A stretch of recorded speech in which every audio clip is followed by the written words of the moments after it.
So, so I'd like to encourage you to like this video and subscribe and share it to your friends.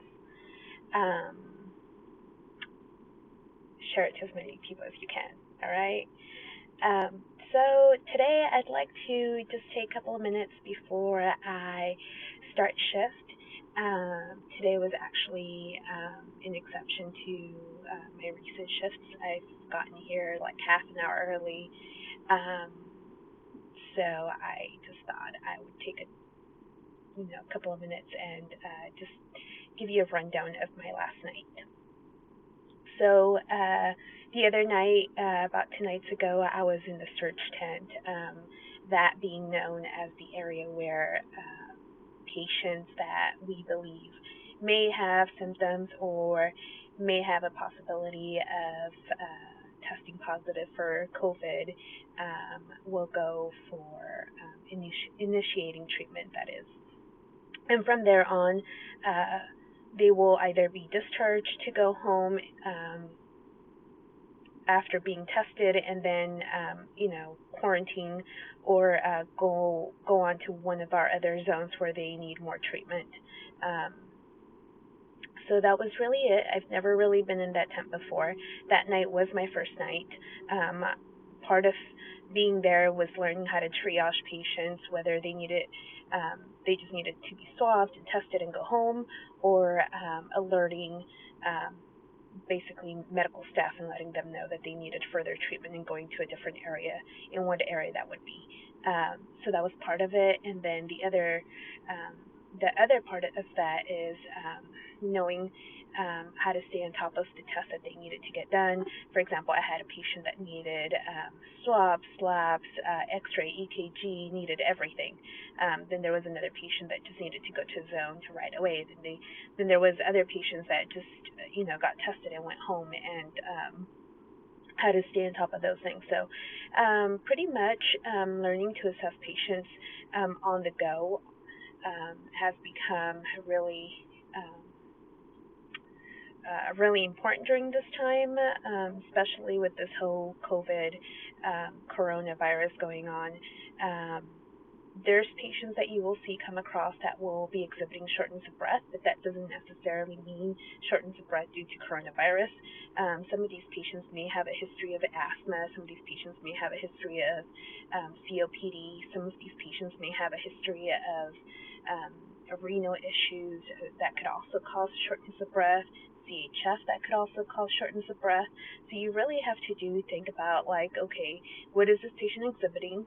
Are they having any chest pain? Are they having any shortness of breath? If so, do they have a history of asthma, COPD, CHF, things like that? If they are having shortness of breath, are they exhibiting any wheezing, crackles, hoarse sounds? Are they winded when they speak? Do they need oxygen at this time?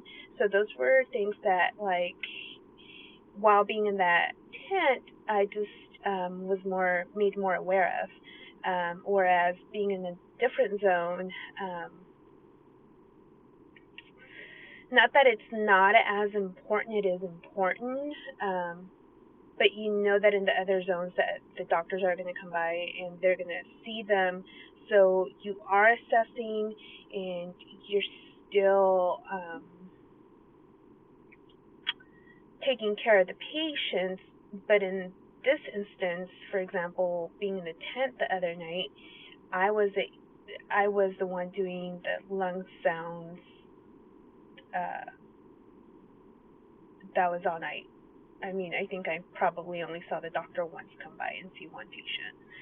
Um, they're limiting as far as like the doctor's exposure to the tent, so they are seeing and evaluating the patients through laptops.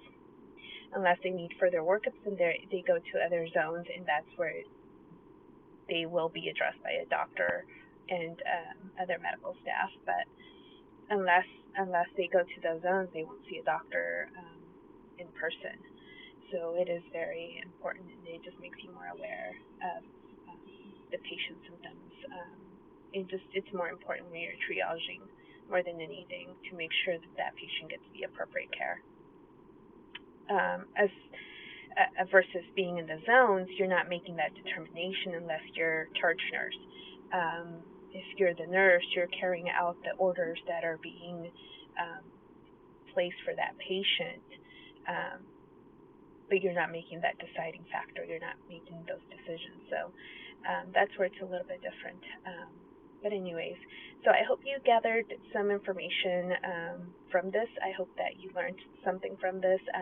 That really is my goal with these videos. So if you have any questions, if there is a subject that you would like me to touch on, if there are any questions that you would have for me, go ahead and put a comment down. You know, if you like this video for any reason, go ahead and let me know. If you don't like this video for any reason, let me know. Let me know what you would like to hear about and what you would like to have see more of. You know, I believe that YouTube is really like a good platform to share information that's worthwhile. And so for me, really, I love learning. I love teaching. And so being in nursing school, I use YouTube for everything, like for a lot of things. So anyways, I'll catch you guys on a different video.